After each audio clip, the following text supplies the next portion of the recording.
여러분 안녕하세요. 네, 이화그룹 말씀을 드립니다.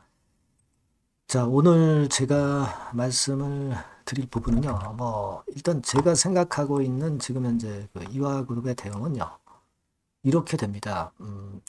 좀 요약을 해서 말씀드린다면, 여하튼 첫 번째로, 네, 확률은 약해도, 그러니까 소생할 수 있는 확률 약하다 하더라도 대항마는 역시 가처분 신청이다. 네, 이 말씀을 좀 드리고 싶고요. 네, 두 번째로는 자, 이 가처분 신청을 기각을 하려면 빨리 결정을 해달라는 거죠. 주주분들이 뭔가 그 정리를 하고 대안을 찾든가 아니면 뭐 비상장까지 가든가 결정을 할 수 있는 권리를 줘야 되지 않습니까? 그죠? 기각하려면 빨리 결정을 하고 만일 이제 기각이 안 되는 쪽으로 시간을 연장하려면 사측에서는 자구 노력을 해라. 이겁니다. 그죠?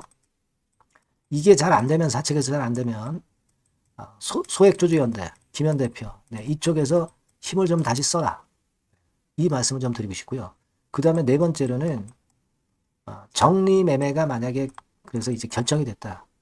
그렇다고 한다면 우리가 그 매매에서 최선안을 도출해 보자. 그거는 여러분과 저가 이제 해결해야 될 해결해야 될 문제다. 아마 이렇게 생각이 되고 그리고 정리 매매가 끝나고 비상장이 되면 비상장 때까지 가져가서 승부 뭐 일본 말로 뭐 쇼부 친다고 그러잖아요. 쇼부를 치실 분들은 그 대응책을 또 강구하면 되고 이런 식으로 나름대로 우리가 윤곽을 잡고 있어야 되지 않나 이런 생각을 하고 싶습니다. 아시겠죠? 그리고 자 오늘 제가 말씀드릴 부분은 우리가 일단 지금은 가처분 쪽에 신경을 쓰고 있잖아요. 예전에 제가 사례를 말씀을 드렸지만은 과거에도 사례가 엄청 많았더라고요. 그래서 그 부분을 좀 보충해서 제가 설명을 드릴 겁니다, 여러분. 아시겠죠? 그리고 이화전기, 이화 EID 이트론 같은 경우는 어떻게 될 것 같으냐? 이 말씀도 이제 더불어서 드리겠습니다. 자, 그리고 영상의 후반부에는 여러분들이 이화그룹 가지고 상당히 힘들잖아요.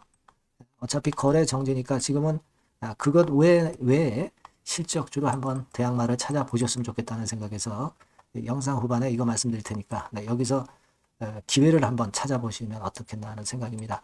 이런 부분도 오늘 말씀을 좀 드리겠고요. 그리고 여러분들이 뭐 하여튼 어려운 상황이지만 저는 하여튼 끝까지 영상을 하여튼 드리면서 좋은 방안이 나올 때까지 여러분들한테 영상을 좀 제공을 하도록 해드릴게요. 네, 여러분들도 구독, 좋아요, 알림 설정 주시면서 많이 성원을 좀 해주시면 좋겠다는 생각입니다. 자, 일단 대강의 말씀을 서두에 이제 드렸고요. 여러분들 제가 일전에 가처분 신청 사례를 이제 말씀을 요걸 이제 드렸잖아요. 요 이외에 제가 그 이전의 상황을 한번 쭉 좀 찾아봤어요. 네, 그래서 거기에 대한 말씀도 좀 드리려고 합니다. 지난 영상에서는 제가 법무법인 로펌에서 이제 가처분 신청을 어떻게 생각하고 있느냐. 그 건에 대해서 사례를 하나 인터넷에서 좀 발췌한 거를 샘플로 그냥 보여드렸어요. 네, 보여드렸고 그에 이어서 이제 말씀을 좀 드리는데 물론 또 예외적인 상황이나 또는 바로 신속하게 여러분들한테 정보를 드리거나 또는 좀 궁금하신 부분들도 있고 자세한 설명을 좀 원하시는 분들도 있을 겁니다. 네, 이런 분들은 텔레그램 방에 꼭 들어오세요. 네, 즉 입장이라고 문자를 주시면 제가 거기서는 보다 더 세부적이고 자세하고 신속한 말씀을 드릴 수 있습니다. 혼자보다는 같이 해결을 해야죠. 네, 입장이라고 문자를 주시면 제가 텔방에 초대를 해드려서 거기서 좀 더 우리가 세부적으로 또 보는 방법도 있습니다. 네, 꼭 문자를 한번 주세요. 자, 그렇게 말씀을 드리고 요 부분은 제가 이제 설명을 이제 드렸어요. 그래서 과거에 가처분 신청이 용인된 사례가 이 경우도 있고, 그죠? 이런 경우도 있고, 간만우가 이제 최초로 상패 결정 효력정지 가처분 신청 인용되면서 살아났던 거, 이 부분도 말씀을 이제 드렸습니다. 네. 그래서 이제 이 기업들이 어떻게 결과가 나오느냐, 요 기업들이죠. 네, 요거 우리가 살펴서 제가 이제 말씀을 나중에 계속 이제 연속성을 갖고 드릴 거고요. 그리고 이제 그 이전에 작년도 24년에 지금 여기에 이제 기재한 여기까지가 이제 가처분을 신청을 한 기업들이에요. 아직 그 결과는 안 나온 기업들입니다. 이게.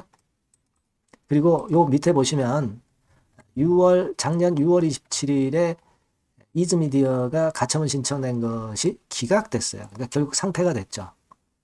그죠? 네. 그리고 그 밑에 이 BK탑스 같은 경우도 4월 24일에 기각이 됐어요.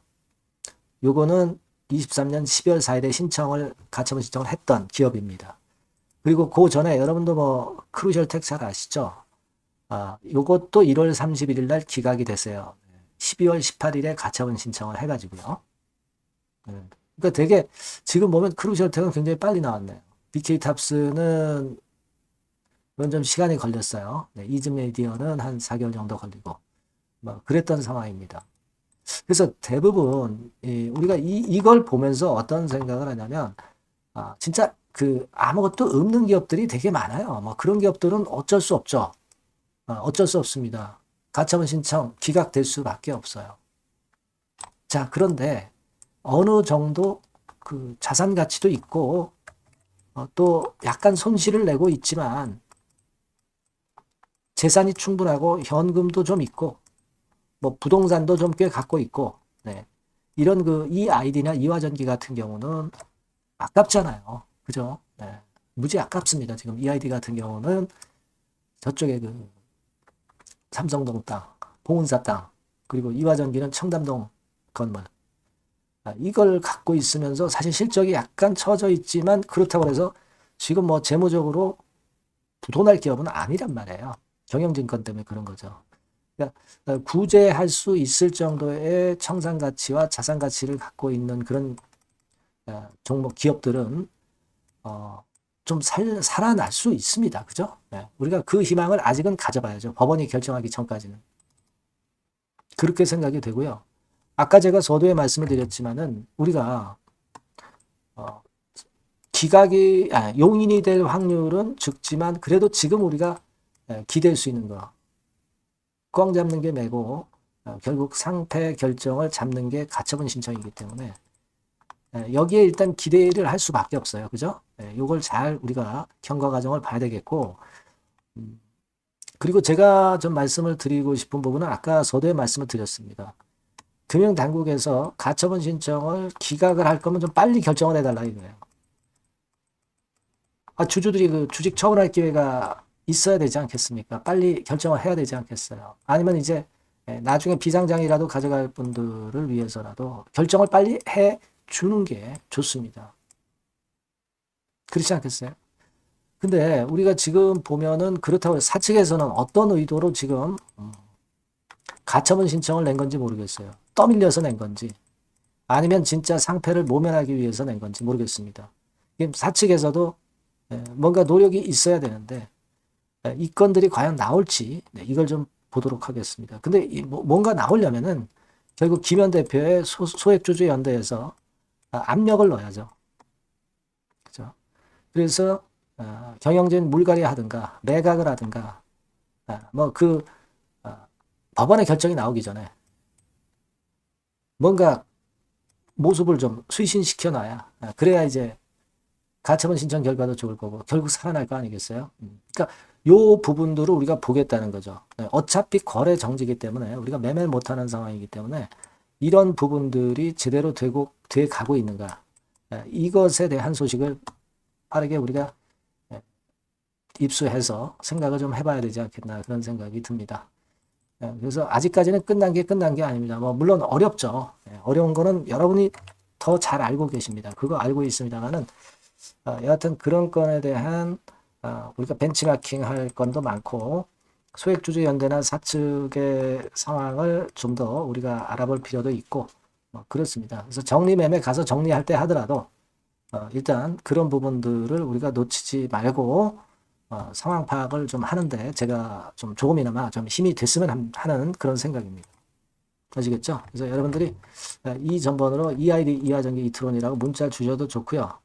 텔레그램 방으로 들어오시면 좀 더 많은 도움이 되실 겁니다. 입장이라고 꼭 문자를 주셔서 초대를 받으시고요. 그리고 EID 이화전기 이트론이라고 문자를 주셔도 좋습니다. 예, 아시겠죠? 예, 저도 끝까지 케어하도록 하겠습니다. 자, 그리고 제가 여러분들께 실적주 말씀을 올린다 그랬죠? 요거 지금 말씀드릴 거니까 여기서는 한번 좋은 작품 한번 만들어 보세요. 네, 지금 말씀 올리겠습니다. 네, 실적주입니다. 이번에 기대가 크게 되는 실적주에 대해서 소개를 드리려고 해요. 자, 주가는 6,000원에서 한 12,000원 사이입니다. 여러분들이 공략하기 좋은 가격대죠. 섹터는 이제 너무 소형주도 아니고요. 너무 대형주도 아닌 중형주라고 보시면 됩니다. 그리고 시총은 3천억에서 7천억 정도 수준입니다. 네, 그런 종목이에요. 목표 가격은 100% 더블 가격을 목표로 하고 있고요. 투자 기간은 1 내지 2개월입니다. 자, 이 종목의 주봉 주가 차트를 먼저 한번 보실까요? 네. 자, 주봉 차트는 이렇게 현재 보실 수 있는 모양입니다. 이 주봉 차트에서 확인이 됐듯이 5, 6개월 정도 쭉 올라갔다가 5, 6개월 정도 조정을 받았다가 이제 막 치고 올라가는 그런 국면이에요. 여러분들 보시면 아시겠지만 20주선 위에 바로 올라타기 시작하고 있죠. 네. 요때부터 반전이 시작돼 가지고 양봉이 장대 양봉이 밑바닥에서 3개 나오면서 20주선 위에 딱 올라타 앉아 있는 그런 모습입니다. 그러니까 다시 시작이 되는 그 초기 국면이기 때문에 매력적이라고 볼 수가 있는 겁니다. 예. 그러니까 반등을 넘어서 이제는 재상승할 수 있는 국면으로 돌입을 했다. 네. 이렇게 보시면 되는 종목입니다. 네. 그렇게 아시면 되겠고요.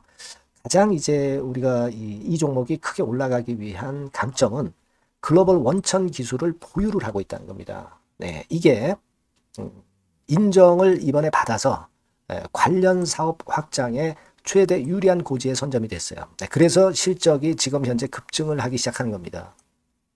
법적인 문제도 다 해소가 됐고요. 그리고 무슨 수입이 계속 지속적으로 이제 들어올 거예요, 여러분. 네, 그래서 지금 현재 이 건이 모멘텀이 돼서 시세를 내기 시작하는 겁니다. 여러분, 이 글로벌 원천 기술을 확보한 종목은 엄청나게 크게 시세 터트리는 거 잘 아시죠? 네, 그런 강점을 갖고 있다. 구체적인 거는 제가 말씀을 드릴 수는 없지만 그 건을 말씀을 드리고요. 이익이 점증하는 연속 추세를 확인하실 수가 있습니다, 여러분. 네, 가령 예를 들어서 요건데 제가 모자이크화 했습니다만 2021년부터 이익이 계속 점증하는 추세가 지속이 되고 있어요. 그리고 작년부터 시세 탄력, 실적 탄력이 굉장히 가파라지고 있는 그런 종목이라고 보시면 됩니다. 이 이익이 점증한다는 거는요, 외인 기관이 최대 선호하는 그런 패턴이죠. 네. 외인들은 특히 이익이 점증하는 종목만 삽니다. 네, 이 부분의 특징을 우리가 꼭 알고 이 종목을 하셔야 되겠다. 이런 말씀 좀 드리고 싶고요. 영업이익률이나 ROE가 고공권이에요. 네, 특히 이 영업이익률이나 ROE 같은 경우 높은 종목을 외인들이 선호하는 거 잘 아실 겁니다. 네, 영업이익률이 매년 50%에서 80% 사이에요. 네, 유보율 같은 경우도 1000 내지 1500%. 그러니까 요거는 재무적인 부분을 나타내는 거죠. 유보율은. 네, 엄청 좋죠. 네, 그리고 ROE 같은 경우도 뭐 10%, 20%가 아니라 40%에서 60% 정도가 나고 있는 그런 종목이라는 걸 생각하실 필요가 있습니다. 예. 그리고 우리가 유동성 같은 경우도 있어야 되잖아요. 예. 앞만 좋으면 뭐래요. 예. 증자하고 자꾸 주식 찍어내면 소용이 없거든요. 네, 유동성을 우리가 살펴볼 필요가 있는데 유동성 같은 경우는 작년 기준으로 600 내지 900억 정도가 있어요. 그러니까 최근 몇 년간 가장 최대의 현금을 보유하고 있습니다. 왜? 장사가 잘 되니까 실적이 올라가니까 현금이 쭉쭉 들어오는 거죠. 그런 정도의 강점이 있는 종목이라는 걸 생각하셔야 됩니다. 수급적인 측면으로 보면은 여기 보시는 바와 같이 외인 기관이 쌍끌이가 들어오기 시작하는 초기 단계예요. 네, 빨간색 외인이죠. 초록색 기관입니다. 쌍끌이 매수 초기 단계, 중기 말기가 아니라 초기 단계이기 때문에 우리가 공략을 해볼 필요가 있는 겁니다. 네. 이와 같이 엄청 우리가 긍정적으로 기대하고 실적을 기대할 수 있는 그런 종목입니다. 요거는 여러분들 꼭 담아 보시고요. 매매를 좀 종목을 매매를 하실 분들은 종목을 제가 말씀을 드리고 매수 비중 말씀드리고 매수 시기, 매도 시기를 계속 업데이트해서 여러분들께 알려드릴 겁니다. 요 번호로 실적주라고 문자 주신 분에게는 제가 최선을 다해서 도와드릴 거 약속을 드립니다. 네, 여러분 감사합니다.